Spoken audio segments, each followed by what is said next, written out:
ভাইজান সঙ্গে দিবে কি সঙ্গে যাবে দুটি নাম আল্লাহর নবী আল্লাহুম্মা সাল্লি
সকলের প্রতি আমার আন্তরিক সালাম।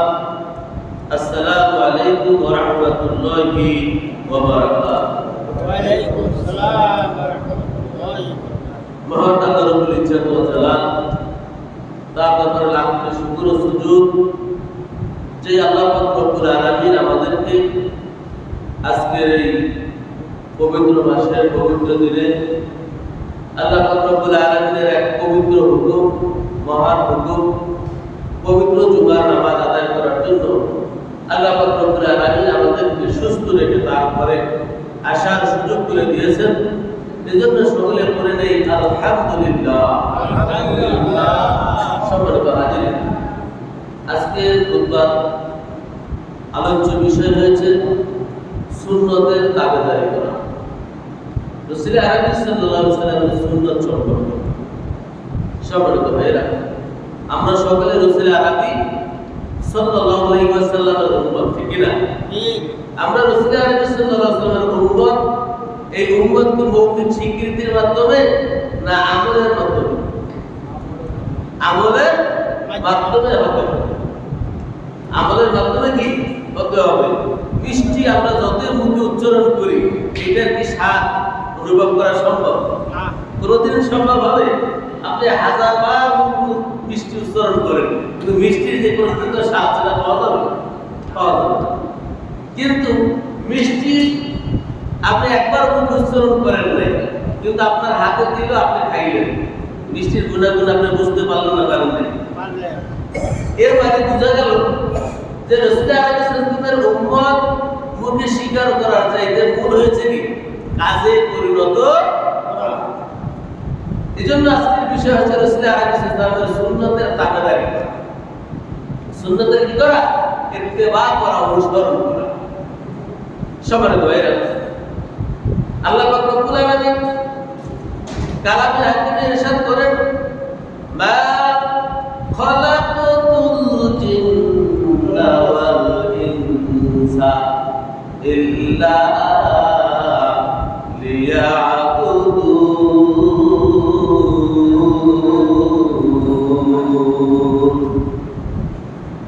আল্লাহ রাব্বুল আলামিন বলেন, ও দুনিয়ার মানুষেরা লক্ষ্য করে শোনো, আমি আল্লাহ পাক রব্বুল আলামিন তোমাদেরকে সৃষ্টি করেছি।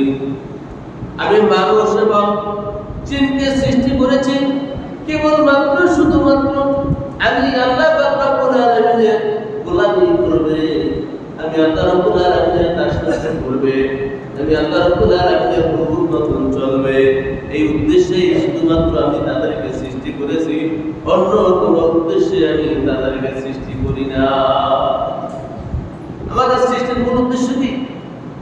আল্লাহর গোলামি করবো, এটাই মূল উদ্দেশ্য। আমার ভাইরা, আল্লাহ রাব্বুল আলামিন এই আয়াতের মাধ্যমে আমরা বুঝতে পারলাম এখানে বান্দার প্রতি মানে আল্লাহ রাব্বুল আলামিনের হুকুম পালন করা, আল্লাহর ইবাদত করা, এটা বান্দার কি হক।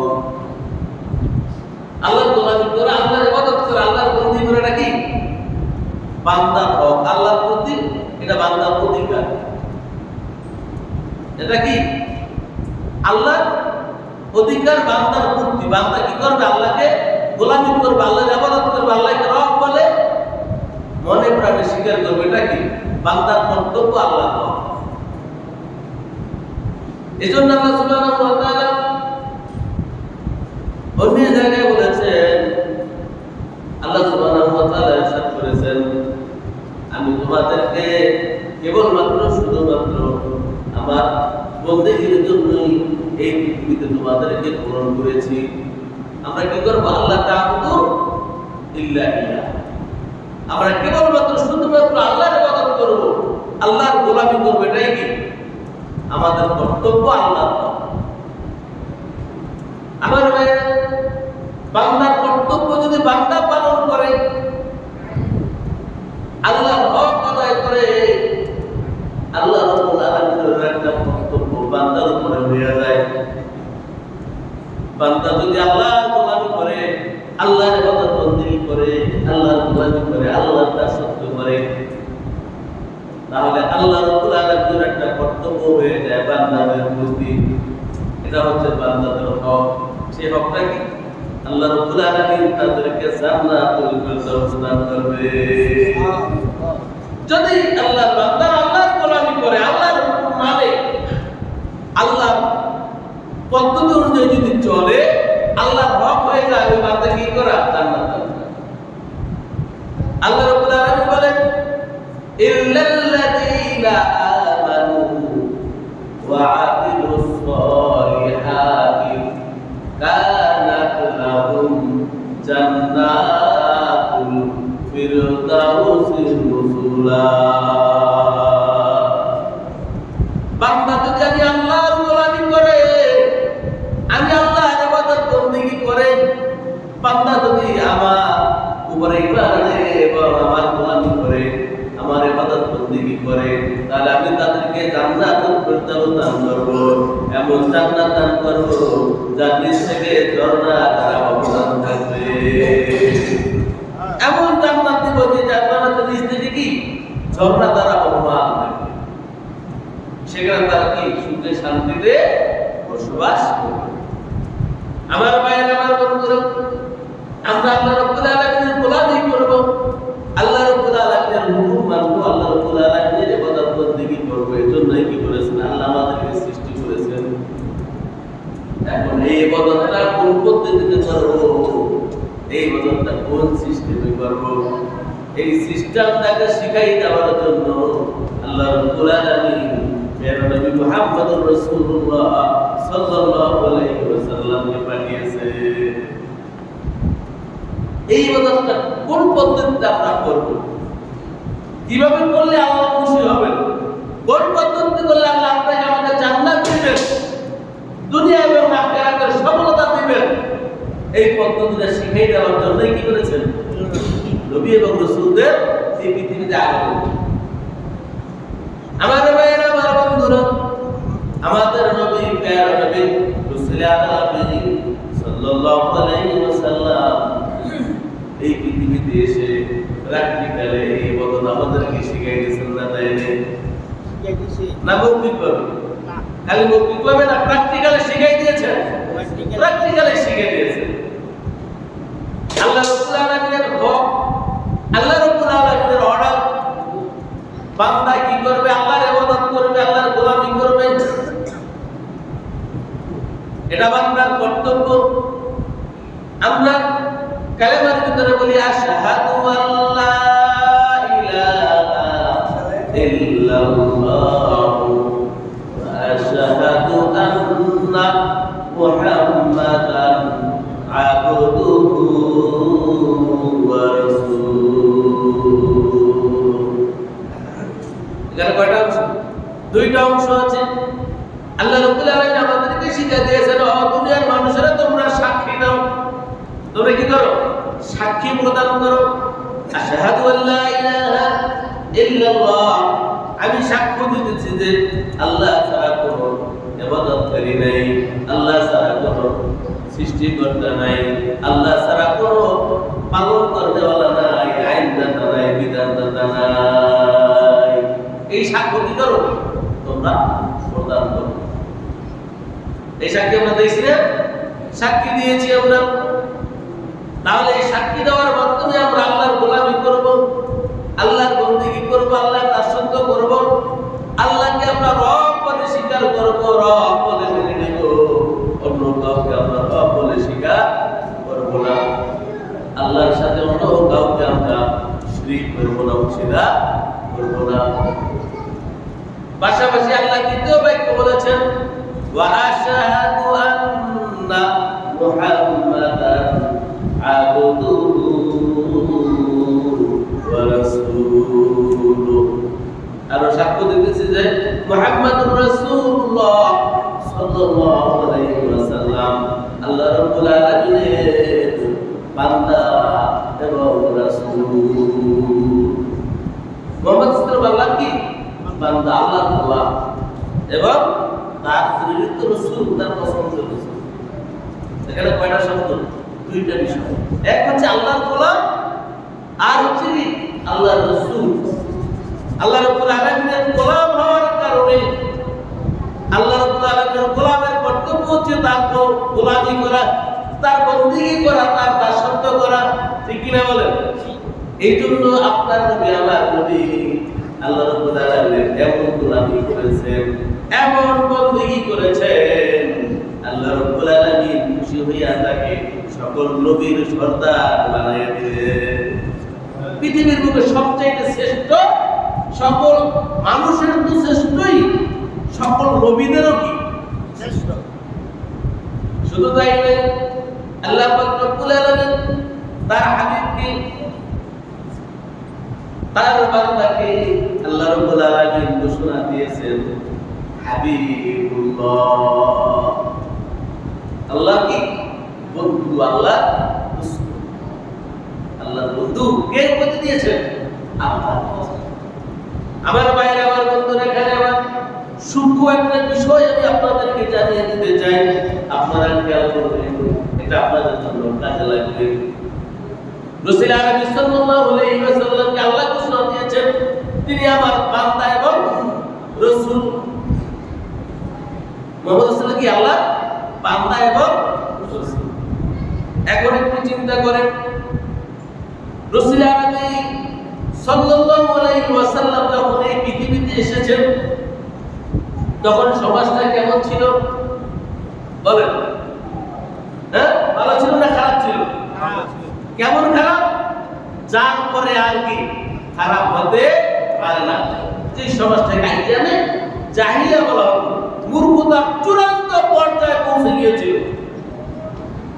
এই সময় আল্লাহ রাব্বুল আলামিন তার হাবিবকে দুনিয়ার মধ্যে প্রেরণ করেছেন হাবিবকে প্রেরণ করে আল্লাহ রাব্বুল আলামিন ঘোষণা দিলেন এই আমার দোস্ত আমার হাবিব আমার বন্ধু সে হলো আমার বান্দা এবং আমার রাসূল কিন্তু আরবের নেতৃস্থানীয় আবু জাহেল আবু লাহাব উতবা সাহেবা কাফের মুশরিক বেদিনেরা রাসূল আরবি সাল্লাল্লাহু আলাইহি ওয়াসাল্লামকে আল্লাহর বান্দা হিসেবে তারা স্বীকৃতি দিয়েছে, কিন্তু রাসূল হিসেবে তারা স্বীকৃতি দেয় না। রাসূলকে তারা কি মানুষ হিসেবে স্বীকৃতি দিয়েছে, আব্দুল্লাহর পোলা স্বীকৃতি দিয়েছে, কিন্তু রাসূল হিসেবে তারা স্বীকৃতি দেয়নি। রাসূল হিসেবে স্বীকৃতি না দেওয়ার কারণে তারা দুনিয়ার থেকে কাফির হিসেবে সাব্যস্ত হয়েছে, আল্লাহর লানতের অন্তর্ভুক্ত হয়েছে, আল্লাহর গজবের অন্তর্ভুক্ত হয়েছে, রহমত থেকে তারা বঞ্চিত হয়ে গিয়েছে, রহমত থেকে কি বঞ্চিত হয়েছে, আল্লাহর লানতের পাত্র হিসেবে কি সাব্যস্ত হয়েছে। আমার ভাইরা, আমার বন্ধুরা, কাফের মুশরিক বেঈমানরা আল্লাহর নবীকে মানুষ হিসেবে স্বীকৃতি দিয়েছে, আব্দুল্লাহর বেটা হিসেবে স্বীকৃতি দিয়েছে, রাসূল হিসেবে স্বীকৃতি দেয় নাই। আমাদের মাঝে এখন কিছু লোক আছে যে লোকেরা আমাদের নবীকে রাসূল হিসেবে স্বীকৃতি দেয়, কিন্তু মানুষ হিসেবে স্বীকৃতি দেয় না। আছে না? আছে না? এরকম কিছু লোক আছে, আছে না? রাসূল হিসেবে মানে, মানুষ হিসেবে মানে। আমার ভাই, আমার বন্ধুরা, আল্লাহ রাব্বুল আলামিন বলেছেন আব্দুহু ওয়া রাসূলুহু, আমার বান্দা এবং আমার রাসূল। এখন আপনারা কোনটা মানবেন? কোনটা মানবেন? আল্লাহ যেটা বলছে এটা মানবেন, না কাফিররা যেটা বলছে এটা মানবেন, না কিছু লোকেরা যেটা বলে এটা মানবেন? রাস্তা কয়টা হইলো? তিনটা না? এক হইলো আল্লাহ রাসূলকে বান্দা হিসেবে মানে, আব্দুল্লাহর বেটা হিসেবে মানে, রাসূল হিসেবে মানে না একদম। আরেকদল আল্লাহ রাসূলকে রাসূল হিসেবে মানে, কিন্তু বান্দা হিসেবে মানে না, মানুষ হিসেবে মানে না। আর আল্লাহ ঘোষণা দিয়েছেন আব্দুহু ওয়া রাসূলুহু, আমার বান্দা এবং কি রাসূল। আর আপনি মানবেন কোনটা? তিন দলের একটা দল থাকতে হবে। কোন দলে থাকবেন? আল্লাহ ঘোষণা দিয়েছেন যে এটা আমরা মানব, সেইটা আল্লাহ রাব্বুল আলামিন ঘোষণা দিয়েছেন যে এটা আমরা মানব, সেইটা। ওই দুই পথে আর দুই দলের সাথে আমরা কি নাই। এই দুই দলের সাথে থাকলে সমস্যাটা কি দেখেন, যারা আল্লাহর নবীকে মানুষ হিসেবে মানে, রাসূল হিসেবে মানে না, তারা রাসূলকে সাধারণ মানুষ হিসেবে স্বীকৃতি দেয়। তার কাছে যে কোরআন এসেছে, তার কাছে যে দ্বীনের বিধান এসেছে, এই বিধানকে তারা কি মানে নাই, এই বিধানকে তারা মানে নাই। না মানার কারণে তারা কি জাহান্নামী। আর যারা তাকে রাসূল হিসেবে মানবে, তাকে বান্দা হিসেবে মানবে না, তারা রাসূলকে মহব্বত করবে, রাসূলকে ভালোবাসবে, কিন্তু রাসূলের যে আদর্শ তারা পালন করবে না। রাসূলের যে আদর্শ, সে আদর্শ মানবে না, তারা রাসূল হিসেবে স্বীকৃতি দিবে, কিন্তু রাসূল যেটা করছে সেটা করবে না। রাসূল যেটা করছে সেটা তারা করে না। রাসূল আরবি সাল্লাল্লাহু আলাইহি ওয়াসাল্লাম ওবাদের আগ পর্যন্ত কি করেছেন? নামাজ পড়েছেন, আপনাকে আমাকে নামাজ শিখাইছেন, তারা নামাজ পড়বে না। রাসূল হিসেবে মানে খুব মহব্বত করে, নামাজের তার কাছে যায় না। রাসূল আরবি সাল্লাল্লাহু আলাইহি ওয়াসাল্লাম সুন্দর একটা সমাজ উপহার দিয়েছে, ঠিক কি না? এরকম সুন্দর একটা সমাজ উপহার দেওয়া আপনার আমার সকলের দায়িত্ব আছে না নাই? সে দায়িত্ব তারা নেবে না। তারা রাসূল হিসেবে মানে, তারা বলে রাসূলের দ্বারা এটাই সম্ভব ছিল।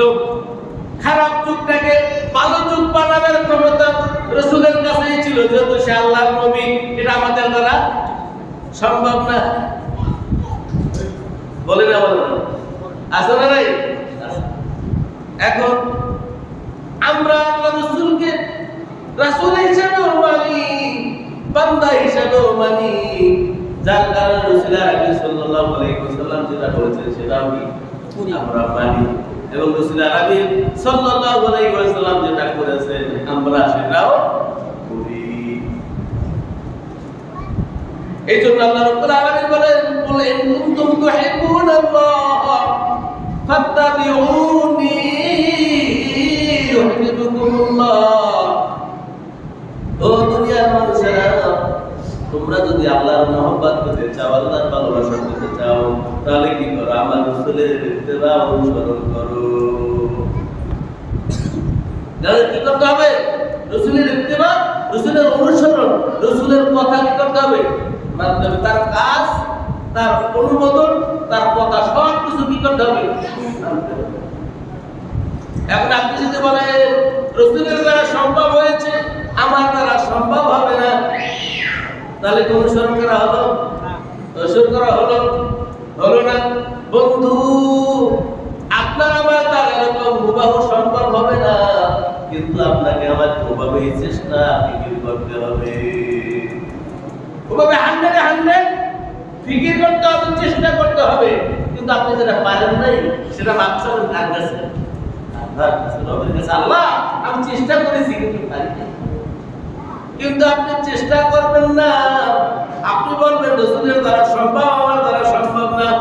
আপনি কি আমার সময় দেন? রাসূলের পরিচয় দিলেও রাসূল আপনাকে পরিচয় দিবে না, কারণ আপনি রাসূলের অনুসরণ করেন না। রাসূল আরবি সাল্লাল্লাহু আলাইহি ওয়াসাল্লাম আপনাকে স্বীকৃতি দিবেন না। আসলে পর্দা পড়ে যাবে না, উম্মতের মাঝে পর্দা পড়ে যাবে না, আল্লাহ রাসূল স্বীকার করবে না। আল্লাহ রাসূল বলেন সুবহান সুবহান লিমান ইউবাইয়ির আমিন বা দূর হও, আমাকে বিরক্ত করিও না, আমার উম্মতদেরকে সুপারিশ করে জান্নাতে যাওয়ার সুযোগ দাও। রাসূল আরবি সাল্লাল্লাহু আলাইহি ওয়াসাল্লাম হয়ে যাবে, ঠিক না বলেন? এইজন্য আমার বন্ধুরা, আমার ভাইয়েরা, রাসূল আরবি সাল্লাল্লাহু আলাইহি ওয়াসাল্লামের ইত্তেবা অনুসরণ করতে হবে। রাসূল আরবি সাল্লাল্লাহু আলাইহি ওয়াসাল্লাম আযান দেওয়ার পরে মসজিদে নববীতে দেখা লোক কম। রাসূল আরবি সাল্লাল্লাহু আলাইহি ওয়াসাল্লাম বলেন, ও সাহাবারা, যে সমস্ত লোক আযান শোনার পরে মসজিদে আসলো না, আমার এখন প্রয়োজন, আমার এখন মনে চায় আমি তোমাদেরকে বলি কাঠ নিয়ে আসো, লাকড়ি নিয়ে আসো, সকল ঘরগুলো জ্বালাইয়া দাও। কেন আমি জ্বালাই নাই না? এই জন্য, কেন সেখানে নারী এবং শিশু রয়েছে, এই জন্য জ্বালাই না। নারী এবং শিশু যদি না থাকতো আমি ঘরগুলো জ্বালাইয়া দিতাম। কেন না? আমি ডাকছি আল্লাহ, মুয়াজ্জিন ডাকছে আল্লাহর জন্য, রবের দিকে, রবের হুকুম পালন করার জন্য। তারা ঘরে বসে রয়েছে, আমি ঘরগুলো জ্বালাইয়া দিতাম। কিন্তু জ্বালাই দিতে কেন? নারী আছে আর শিশু আছে, তাদের কষ্ট হবে, এই জন্য আমি কি করি না? জ্বালাইয়া দিই। তাহলে কি আল্লাহ রাসূল ধমক দেয় নাই? আপনারা আবার দেয় নাই? দিছেনি? তাহলে আল্লাহ রাসূলকে আত্মহুয়া রাসূল মানতে হবে, মনে প্রাণে স্বীকার করতে হবে এবং অনুসরণ করতে হবে। অন্যথায় কি দুনিয়াতেই তো আল্লাহ রাসূল কি করেছেন? ঘর জ্বালাই দেওয়ার হুমকি দিয়েছেন। অতএব কিয়ামতের ময়দানে কি মেনে নেবেন? সেখানেও কি সুবহান সুবহান লিমান ইউবাইয়ির আমিন বা কি বলে দূর করে দিবেন। এজন্য এখনই আমার আকীদা ঠিক করতে হবে, এখনই কি আমার আকীদা ঠিক করতে হবে। আল্লাহ কোরআন ওয়াস্তাহতুহু ওয়া রাসূলুহু, আমরা বলব আব্দুহু ওয়া রাসূলুহু। তিনি আল্লাহর বান্দা এবং রাসূল, এটা আমরা মেনে নেব এবং সেই অনুযায়ী আমরা পালন করার চেষ্টা করব ইনশাআল্লাহ। সম্মানিত ভাইরা, এজন্য সুন্নাত হচ্ছে 3 ধরনের। সুন্নাত হচ্ছে কয় প্রকার? 3 প্রকার। এক প্রকার হচ্ছে হাদিস, রাসূল আরবি সাল্লাল্লাহু আলাইহি ওয়াসাল্লামের হাদিস। আল্লাহ রাসূল বলেছেন, তারাকতু ফীকুম আমরাইন লান তাদিল্লু লা তামাসসাকুম বিহিমা কিতাবুল্লাহি ওয়া সুন্নাতু রাসূলিহি। আল্লাহ রাসূল বলে, হয়তো আগামীতে তোমাদের সাথে আমার সাক্ষাৎ নাও হতে পারে। ও সাহাবারা, আমি তোমাদের কাছে 2টা জিনিস রেখে যাচ্ছি। কয়টা? 2টা জিনিস রেখে যাচ্ছি। একটা হচ্ছে আমার আল্লাহ রাব্বুল আলামিনের কালাম, আল্লাহ রাব্বুল আলামিনের কোরআন, আর একটা হচ্ছে আমার হাদিস, আমার জীবন আদর্শ, আমার সুন্নাহ। কি? হাদিস। এই 2টা জিনিস যদি তোমরা আঁকড়ে ধরতে পারো, ও সাহাবারা, পরবর্তী উম্মতেরা, তোমরা কখনো পথভ্রষ্ট হইবে না। আর যদি তোমরা এই 2টা আঁকড়ে ধরতে না পারো, তোমরা পথভ্রষ্ট হয়ে যাবে। যতদিন পর্যন্ত আল্লাহ রাসূলের উম্মতেরা কোরআন এবং সুন্নাহকে মজবুতভাবে ধারণ করেছে, ততদিন পর্যন্ত আল্লাহ রাসূলের উম্মতেরা সারা পৃথিবীর বুকে শ্রেষ্ঠ ছিল না? ছিল না? সারা পৃথিবীর বুকে আল্লাহ রাসূলের উম্মতেরা শ্রেষ্ঠ ছিল। পুরো পৃথিবী শাসন করেছেন কারা? সেই মুসলমানেরা, যারা কোরআন এবং সুন্নাহকে মজবুতভাবে ধারণ করেছে। যখন এই কোরআন এবং সুন্নাহ থেকে মুসলমানগণ দূরে সরে গেল, তখন থেকে এই কাফির মুশরিকরা নেতৃত্ব দিয়েছে, আর মুসলমানগণ মার খাচ্ছে। কথা ঠিক না? ঠিক না ঠিক? তাহলে আল্লাহ রাসূল এখানে কি বলছেন? আল্লাহর কোরআন এবং আমার হাদিস, এই দুইটা জিনিস কি করেছি আমি তোমাদের জন্য রেখে যাচ্ছি, তোমরা মজবুতভাবে ধারণ করবা, পথ নষ্ট হবে না। কিন্তু মানুষের কথা শুনে যদি আমল করো, তাহলে তোমরা কি কাফের হইয়া যাইতে পারো। আমি আপনাকে নসিহত করবো, আপনি সেই নসিহত শুনে আমল করবেন। আমি যদি জাহান্নামে যাই, আপনিও কি জাহান্নামে যাবেন। আর আমি যদি জান্নাতে যাই, আপনিও জান্নাতে যেতে পারবেন। কিন্তু রাসূল আরবি সাল্লাল্লাহু আলাইহি সাল্লাম বলে, আমি রেখে যাচ্ছি কোরআন এবং সুন্নাহ, এই দুইটা যদি মজবুতভাবে ধরো, তোমরা কখনো পথভ্রষ্ট হবে না। তার মানে জাহান্নামের রাস্তায় তোমাদের যেতে হবে না।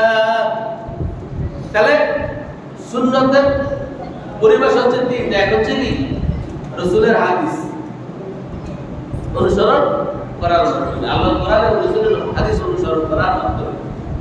দুই নাম্বার সুন্নতের দুই নাম্বার তরিকাটা হচ্ছে রাসূল আরবি সাল্লাল্লাহু আলাইহি ওয়াসাল্লাম যেভাবে ইবাদত বندگی করেছেন সেইভাবে ইবাদত বندگی করা। যেমন আমরা রোজার মাসে রোজা রাখি না, এটা কি ফরজ, কিন্তু এটা করি কার তরিকায়? রাসূলের তরিকায়। দ্বিতীয় হচ্ছে রাতের বেলা আমরা তারাবি নামাজ আদায় করি, এটা কি সুন্নাত, এটা কি সুন্নাত। তাহলে রাসূল আরবি সাল্লাল্লাহু আলাইহি ওয়াসাল্লাম করেছেন, আমরাও করি।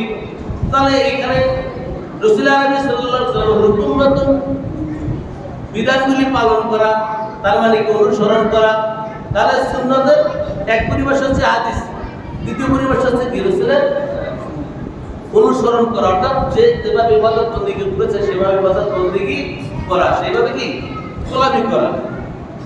রাসূল আরবি সাল্লাল্লাহু আলাইহি ওয়াসাল্লাম দিনের বেলা রোজা রেখেছেন, রাতের বেলা রাসূল আরবি সাল্লাল্লাহু আলাইহি ওয়াসাল্লাম তারাবির নামাজ আদায় করেছেন, এটা সুন্নাত। আমরা সেভাবেই আমল করি, এটা কি সুন্নাত। তিন নাম্বার হচ্ছে রাসূল আরবি সাল্লাল্লাহু আলাইহি ওয়াসাল্লাম এই পদ্ধতিগুলি আমাদেরকে শিক্ষা দিয়েছেন, সেই পদ্ধতি অনুযায়ী কি করা, ইবাদত বندگی করা। কুরবানি করব কিভাবে? রাসূল আরবি সাল্লাল্লাহু আলাইহি ওয়াসাল্লাম করছেন যেভাবে, ঠিক না? রাসূল আরবি সাল্লাল্লাহু আলাইহি ওয়াসাল্লাম করছেন যেভাবে আমরা কি কুরবানি করব সেভাবে। তাহাজ্জুদ নামাজ পড়ব কিভাবে? রাসূল আরবি সাল্লাল্লাহু আলাইহি ওয়াসাল্লাম করছেন যেভাবে, আমরাও করব সেভাবে। তাহলে তিনটা পদ্ধতি হচ্ছে কি রাসূল আরবি সাল্লাল্লাহু আলাইহি ওয়াসাল্লামের অনুসরণ করার মাধ্যমে। এই রাসূল আরবি সাল্লাল্লাহু আলাইহি ওয়াসাল্লামের অনুসরণ করার মাধ্যমে যদি আমরা ইবাদত বندگی করি, আল্লাহ রাসূল কি আমাদের জন্য সুপারিশ করে জান্নাতে নিয়ে সবারে দেওয়াইরা। এখন দেখেন, আমরা ইবাদত বندگی করব রাসূলের তরিকায়। এখানে কি আছে? কিছু আছে ফরজ, কিছু আছে ওয়াজিব, কিছু আছে সুন্নাত, কিছু আছে মুস্তাহাব এবং কিছু আছে নিষেধ, ঠিক না? তাহলে কয়টা বিষয় পাইলাম? এক নম্বর ধরে নিষেধ, দুই নম্বর আছে ফরজ, তিন নম্বর ওয়াজিব, চার নম্বর সুন্নাত, পাঁচ নম্বরে মুস্তাহাব। আমল করার মাধ্যম কয়টা? পাঁচটা। এখন যদি কোনো ব্যক্তি হারাম কাজ বর্জন করে, রাসূল আরবি সাল্লাল্লাহু আলাইহি ওয়াসাল্লাম যেভাবে হারামকে হারাম বলেছেন, ওইভাবে হারামকে হারাম জেনে ওইভাবে হারাম থেকে নিজেকে যদি কোনো ব্যক্তি পরহেজগার করে, ওই পরহেজগার ব্যক্তিকে জাহান্নামের আগুন কখনো স্পর্শ করবে না। ওই ব্যক্তিকে কি জাহান্নামের আগুন স্পর্শ করবে না। তাহলে আমরা জাহান্নাম থেকে মুক্তি চাই কিনা? আল্লাহ তাআলা আমাদেরকে শিখিয়ে দিয়েছেন, আল্লাহুম্মা আজরিনি মিনান নার। তোমরা সকাল সন্ধ্যায় কি করো? এই দোয়া করো, আয় আল্লাহ আমাকে জাহান্নামের আযাব থেকে বাঁচাও। আমরা দোয়া করি না? সকাল সন্ধ্যা ফজর নামাজের পরে, মাগরিবের পরে করি না? দোয়া আমরা করি, জাহান্নাম থেকে আমরা বাঁচতে চাই। এখানে মূল বিষয় হচ্ছে আমরা কি আল্লাহ রাসূল মা আতাকুম রাসূল ফাকুযুহু ওয়া মা নাহাকুম আনহু ফান্তাহু। আল্লাহ বলেন আমার নবী তোমাকে যে কাজগুলি করার জন্য আদেশ করে সেগুলি করো, যে কাজগুলি করতে নিষেধ করেছেন সে থেকে কি করে নিজেকে বিরত রাখো। তাহলে যে কাজগুলো করতে আল্লাহ রাসূল নিষেধ করেছেন এগুলো কি? এই করা হারাম। যদি হারাম থেকে যদি আমরা বেঁচে থাকি জাহান্নাম থেকে মুক্তি, জাহান্নাম থেকে কি আমরা মুক্তি পেয়ে গেলাম। 2 নম্বর হচ্ছে ফরজ এবং ওয়াজিব। ফরজ এবং ওয়াজিব গুলো যদি আমরা আদায় করি আল্লাহ পাক রব্বুল আলামিন আমাদেরকে জান্নাত দান করবে। ফরজ ওয়াজিব গুলো যদি পালন করি আল্লাহ কি করবে? আমাদেরকে জান্নাত দিয়ে দিবেন। আমরা জান্নাত চাই না? আল্লাহুম্মা ইন্নী আসআলুকা রিদাকা জান্নাহ, আমরা জান্নাত চাই। আল্লাহ রাসূল এই দোয়া করেছেন, আল্লাহুম্মা ইন্নী আসআলুকা রিদাকা জান্নাহ, আল্লাহুম্মা ইন্নী আসআলুকা রিদাকা জান্নাহ। এই দোয়া 8 বার সকাল এবং বিকাল আল্লাহ রাসূল 8 বার করেছেন, আমাদেরকে করার জন্য বলছেন। এটা রাসূলের তরিকা। তাহলে আমরা জান্নাত চাই আল্লাহর কাছে। এবং আল্লাহ রাসূল বলেছেন যদি কোনো ব্যক্তি ফরজ এবং ওয়াজিব যথাযথভাবে আদায় করে ওই ব্যক্তিকে এমনিতেই কি তার জন্য জান্নাতে তার নাম লেখা হয়ে যাবে। এরপরে হচ্ছে সুন্নাত। রাসূল আরবি সাল্লাল্লাহু আলাইহি সাল্লাম বলেন যে ব্যক্তি সুন্নাতে মুআক্কাদা, সুন্নাত আবার 2 প্রকার। কয় প্রকার? এক হলো সুন্নাতে মুআক্কাদা, আর একটা সুন্নাতে জায়েদা। সুন্নাতে মুআক্কাদা কি? যেমন যোহরের আগে 4 রাকাত সুন্নাত আছে না, এটা কি সুন্নাতে মুআক্কাদা। যোহরের ফরজের পরে আবার 2 রাকাত সুন্নাত আছে না, সুন্নাতে মুআক্কাদা। মাগরিবের পরে 2 রাকাত সুন্নাত আছে না, কি সুন্নাতে মুআক্কাদা। এশা পরে 2 রাকাত সুন্নাত, এটা কি সুন্নাতে মুআক্কাদা। ফজরের আগে 2 রাকাত সুন্নাত, এটা কি সুন্নাতে মুআক্কাদা। আল্লাহ নবী বলেন যে ব্যক্তি সুন্নাতে মুআক্কাদা আদায় করবে ওই ব্যক্তির জন্য সুপারিশ করা আমি নবীর জন্য ওয়াজিব হয়ে যাবে। সুবহানাল্লাহ। যে ব্যক্তি সুন্নাতে মুআক্কাদা আদায় করবে ওই ব্যক্তির জন্য কি আল্লাহর জন্য সুপারিশ ওয়াজিব হয়ে যাবে। তাহলে আর সুন্নাতে জায়েদা কি? ইশার নামাজের আগে 4 রাকাত সুন্নাত আছে, আসরের নামাজের আগে 4 রাকাত সুন্নাত আছে, এটাকে সুন্নাতে জায়েদা। পড়লে সওয়াব আছে, না পড়লে কি নাই? গুনাহ নাই। এরকম নফল যত ইবাদত বন্দেগী আছে যদি কোনো ব্যক্তি আমল করে সওয়াব আছে, আমল না করলে কি নাই? কোনো গুনাহ নাই। তবে যে ব্যক্তি আমল করবে নিয়মিত ওই ব্যক্তিকে আল্লাহ কি করবে? তাকে বন্ধু বানিয়ে নেবে। সুবহানাল্লাহ। যে ব্যক্তি আমল করবে ওই ব্যক্তিকে আল্লাহ কি তার বন্ধু বানিয়ে নেবে, আল্লাহ বলি হয়ে যাবে। কিন্তু যদি কোনোদিন আমল না করে তাহলে সে কি গুনাহ হবে না এবং সে জাহান্নামে যাবে না, জান্নাত পাবে। তাহলে বলতে পারেন যে হুজুর যেহেতু গুনাহ হবে না আর ফরজ ওয়াজিব আদায় করলে আমি জান্নাত পাবো, সুন্নাতুল মুআক্কাদা পালন করলে রাসূলের সুপারিশ পাবো, হারাম কাজ বর্জন করলে জাহান্নাম থেকে মুক্তি, তাহলে তো আমার নফল সুন্নাতের দ্বারা আমল করার দরকার নাই। কি বলেন? দরকার নাই। কিন্তু যদি কোনো ব্যক্তি এই সুন্নাতে মুআক্কাদা, এই সুন্নাতে জায়েদা বা নফল ইবাদত যদি কোনো ব্যক্তি করে ওই ব্যক্তির ফায়দা হচ্ছে যে আল্লাহ রাব্বুল আলামিন তাকে বন্ধু বানাবে। আর আল্লাহ রাব্বুল আলামিন যে বন্ধু হবে আল্লাহ রাব্বুল আলামিন তার সাথে কি করবেন? সাক্ষাৎ করবেন।